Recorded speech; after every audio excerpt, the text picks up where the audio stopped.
Қазақстан Республикасының мемлекеттік рәміздері ту, елтаңба, әнұран.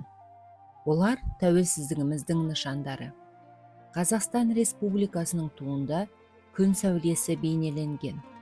Күн сәулесінің астында қыран салынған. Ол тыныштық пен баянды өмірдің белгісі. Ал ою-өрнек тудың қай елдікі екенін білдіреді.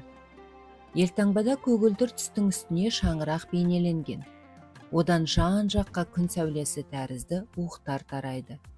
Шаңырақ пен уықтар біздің отанымызда тыныштықта өмір сүріп жатқан халықтардың достығын көрсетеді. Елтаңбаның бір бөлігінде қанатты тұлпар бейнеленген.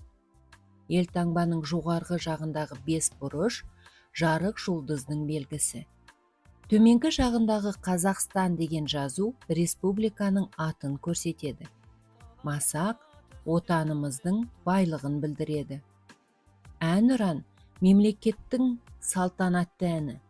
Оның сөздерінде халықтың мыңдаған жылғы тарихы, бүгінгі өмірі мен келешек арманы айтылған. Әнұранды қолын жүректің тұсына қойып, тұрып айтады. Бұл өз мемлекетіңе деген құрметті көрсетеді.